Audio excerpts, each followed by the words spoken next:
Toda esta época se debe a Jesús. Todo lo que celebramos en esta época finalmente es por lo que Jesús hizo, es por lo que Él no renunció o desistió, sino estuvo listo para siempre obedecer al Padre. Así que damos toda la gloria también a ello. Damos gracias a Dios por ese tiempo. Vamos a la palabra. Quiero compartirles una reflexión que tiene que ver con el factor que determina nuestro caminar con el Señor.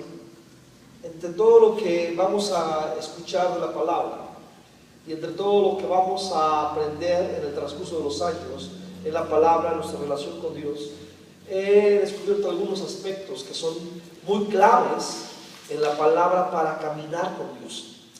Y esos aspectos son como llaves que aparecen en toda la Escritura, por decirlo así, son como unas claves que aparecen en la Escritura para ayudarnos a entender cómo Dios actúa y cómo Dios desea caminar, relacionarse con nosotros. Cuando nosotros leemos la palabra, vamos a encontrar una serie de relatos, historias, narraciones increíbles del poder de Dios actuando con los hombres. Vamos a encontrar a un Dios que interviene en la tierra, que interviene en el ambiente humano, un Dios que se relaciona, que está dispuesto a hacer todo lo que para el hombre parece imposible. Dios está dispuesto a hacerlo con tal de caminar con Él. Y si Dios quiere caminar con el hombre, entonces también Él determina, o también Él espera, más bien, que el hombre camine con Él. Un gran deseo de Dios es caminar justamente con nosotros, convivir con nosotros, tener amistad con el ser humano. Ese es un deseo que está en el fondo del corazón del Padre. Él anhela de una manera desesperada, por decirlo así, caminar, entrar en relación. Él anhela de una manera pero poderosa entrar en un momento de comunión, un tiempo de comunión que pueda bendecirnos a nosotros, porque Él se satisface, por decirlo así, cuando entra en una relación con el ser humano. A Él le agrada entrar en una relación con el ser humano, le agrada entrar en comunión, en coinonía, le agrada entrar en amistad con sus hijos. Y cuando el Padre entonces se revela, básicamente se revela por esto. No se revela porque Dios tenga necesidad de algo, no se revela porque Dios quiera sacar provecho de nosotros, no se revela porque Dios encuentre en nosotros algo que Él no tiene en sí mismo. Eso no puede ser posible debido a que Dios es un Dios suficiente. Es un Dios autosuficiente, por decirlo así. No necesita de nada de lo creado para ser. No necesita del ser humano para mantenerse. No necesita de ninguna condición humana o favor o acción humana para ser Dios. No, sino que se revela justamente porque quiere bendecirnos, quiere revelarse, quiere mostrar cada vez más su gloria, su deseo, quiere mostrar más su sueño, quiere mostrar más sobre la vida del ser humano, todo aquello que Él quiere hacer. Y siempre lo que Él quiere hacer, siempre es algo benéfico, siempre es algo productivo para el ser humano. Así que toda la intención de Dios al entrar en contacto con nosotros está en bendecir a su pueblo, está en entrar en una comunión que permita que su pueblo crezca. En pocas palabras, cuando Dios se revela, se trata de que tú seas cada vez más parecido a Él, de que tú y yo seamos cada vez más productivos como Él es, que tú y yo seamos cada vez más hechos a su imagen o transformados a su imagen como Él es. De eso se trata, que Dios quiera revelarse con nosotros. Así que cuando yo comienzo a comprender esta realidad, Dios se revela hacia mí porque quiere que yo me parezca cada vez más a Él, quiere que yo entienda cada vez más su corazón, quiere que yo me vuelva tan productivo como Él es, quiero que yo me vuelva tan lleno de bendición, de favor como Él es. Cuando yo entiendo esta parte de la dinámica bíblica y comprendo que es porque Dios desea a mí bendecirme, entonces deben de cambiar algunos parámetros de conducta, algunos parámetros de vida práctica en nosotros. Comenzando por este criterio, entonces deberíamos de darle un giro total a nuestra vida. Dios se revele, no te pide. La mentalidad, por ejemplo, religiosa es pensar que Dios pide, que Dios exige, que Dios demanda, que Dios te prohíbe, que Dios te limita, bla, bla, bla. Hay mucha gente cristiana, pero con una perspectiva religiosa acerca del reino de Dios y acerca de Dios, que tienen esta perspectiva acerca de Dios.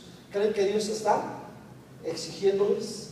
creen que Dios los está limitando, creen que Dios no los deja ser quienes son, creen que Dios para todo les da restricciones, y esta mentalidad es obviamente una perspectiva inadecuada, distorsionada de lo que nos ofrece la palabra. Es todo lo contrario. La palabra desde el principio revela a un Dios que va tras un hombre que está totalmente atrapado y cautivo. O sea, en primera viene a rescatar. Va tras un hombre que ha caído en las garras del pecado, que está sometido por el engaño de Satanás, y que en estas condiciones el hombre no puede cumplir mi propósito, no puede ser pleno, no puede ser una persona que pueda vivir de manera feliz o de una manera que experimente plenitud y sentido.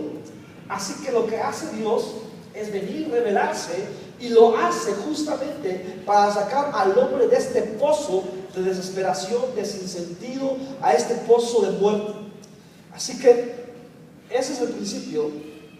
Cuando la gente piensa de esta manera, los creyentes piensan, Dios me exige, Dios me demanda. Hay gente al extremo que dice, es que Dios quiere que mi día de descanso vaya y se lo dé a Él.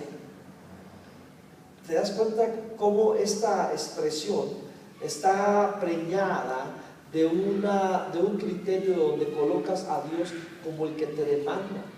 Y entonces mucha gente dice, es que es mi día de descanso, ¿cómo voy a buscar al Señor? ¿Cómo voy a congregarme? ¿Cómo voy a servirle? Por el criterio justamente equivocado que la gente va asumiendo en la corriente religiosa natural de la vida o de la sociedad, y va pensando que Dios justamente se revela para, ¿como qué?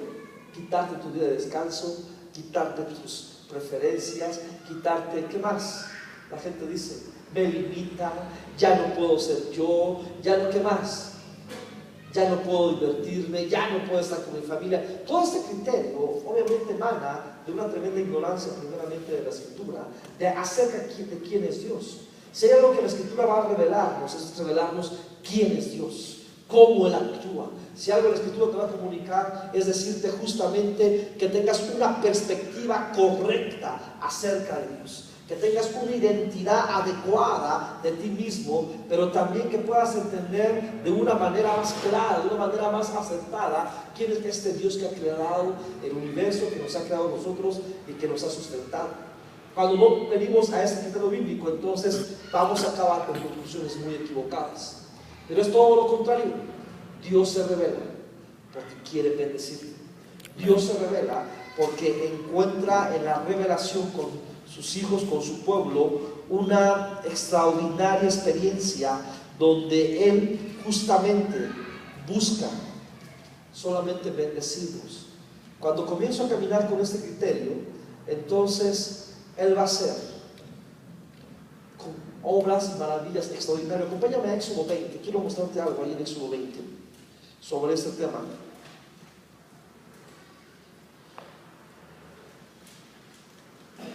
Éxodo 20, 24, pasaje clave en el concepto hebreo.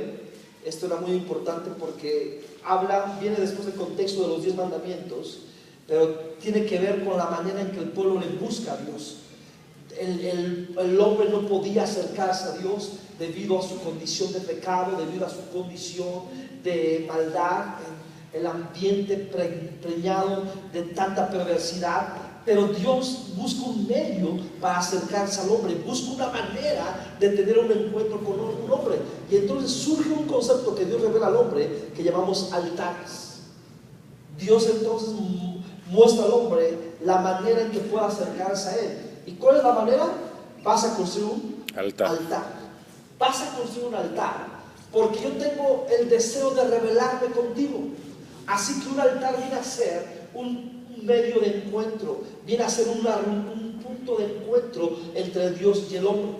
Y cuando Dios le dice al hombre que construye un altar porque Él quiere revelarse a Él, le da ciertas instrucciones de cómo debe de hacerlo, pero también le dice o le revela la intención por la que quiere que ese altar se construya. Versículo 24, ¿estamos ahí? Dice, altar de tierra harás para mí, y sacrificarás sobre él tus holocaustos y tus ofrendas de paz, tus ovejas y tus vacas, en todo lugar donde yo hiciere que esté la memoria de mi nombre. Y enseguida dice, vendré a ti y qué? Y te bendeciré. Fíjate esta declaración de parte de Dios para el pueblo. Yo quiero que hagas un altar, me entregues tus sacrificios, tus ofrendas, y que ahí donde yo me revele, a eso refiere a hacer memoria de mi nombre, donde yo me revele, ahí donde yo diga, aquí háganmelo, aquí me voy a revelar, dice ahí, en todo lugar donde yo hiciera que esté la memoria de mi nombre. Entonces donde yo me revele, ahí levántame un altar, y levántamelo porque quiero que venir a ti. Quiero encontrarme contigo. ¿Para qué? Para llevarme tus diezmos, para llevarme tus ofrendas, para llevarme tu tiempo, para llevarme tu talento. No, para vendré a ti. ¿Para qué? Para bendecirte. Para bendecirte. Este pasaje revela desde el fondo la intención de Dios para con Israel. Cuando Israel estaba empezando a entender por qué Dios lo había rescatado de Egipto, por qué había pagado un alto precio por un pueblo de esclavos que prácticamente no valía nada, por un pueblo que no sabía más que hacer tabiques, no sabía nada, en plena ignorancia este pueblo, ni siquiera tener una concepción correcta de Dios, puesto que unos días antes están adorando, o unos días después, perdón, están adorando a un becerro de oro. Estaban tan confundidos que no comprendían cómo un Dios poderoso, con tales señales, con tal poder, el Dios que abre el mar, el Dios que trae plagas, el Dios que hace morir a los primogénitos del faraón, el Dios que humilla al faraón, no sabían ellos cómo este Dios poderoso quería cautivarlos y quería tener una relación con ellos. Estaban pensando, ¿qué querrá este Dios con nosotros? ¿Qué querrá de nosotros si no tenemos nada que darle? Y justamente esa es la situación entre Dios y el hombre. El hombre no tiene nada que ofrecerle en un sentido estricto y profundo a Dios, porque todo lo que tenemos primeramente ha sido puesto por Él en nosotros. Amén. Si tenemos inteligencia es porque Él nos la dio.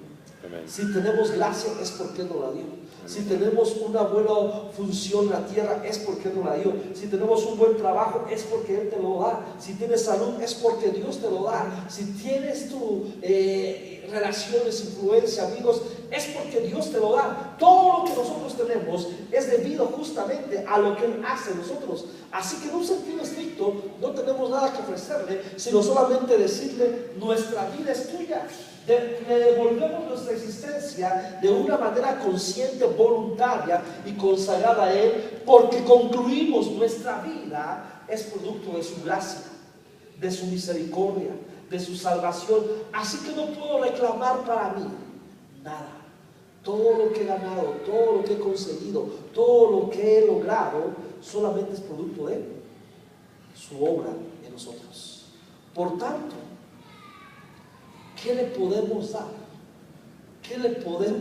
¿Con qué le podemos apantallar? ¿Con qué le podemos satisfacer? Con nada de ese sentido. Pero Dios entonces se revela, quiere revelarse. Le decía el pueblo de Israel, pues imagínate Israel, ¿qué le podía dar? Nada. Habían sido esclavos por más de 4 siglos. No sabían más que hacer tabiques, construir ladrillos para construir las pirámides, las ciudades egipcias. ¿Qué conocimientos tenían? Era hasta un pueblo ignorante. No tenía nada que ofrecer, no tenía ninguna ciencia, no tenían ningún vestigio poderoso, no tenían nada que ofrecerle. Pero Dios se revela a ellos, ha jurado, ha pactado con Abraham, con Isaac, con Jacob, y ese Dios va a cumplir su palabra, va a revelarse, y se va a revelar justamente porque en su corazón está bendecir a su pueblo, está desatar sobre su pueblo el bienestar que hay en él. Como dice el versículo 24, hazme un altar. Donde quiera que yo me revele, hazme un altar. Donde ponga la memoria de mi nombre, hazme un altar. Vendré a ti y te bendeciré. Ahora, si yo capto la esencia de esta idea, entonces debe cambiar mi perspectiva acerca de la intención en la que camino con Dios en la vida. Si yo entiendo, Dios me quiere bendecir en todo momento. Dios quiere venir a mi encuentro en forma permanente, día a día, es más, 3 veces al día o 7 veces al día, las veces que sea posible, en todo momento estar conectado con Él. La única intención es, Dios quiere bendecirme más. Lo dice su palabra con toda claridad y lo vemos ahorita en este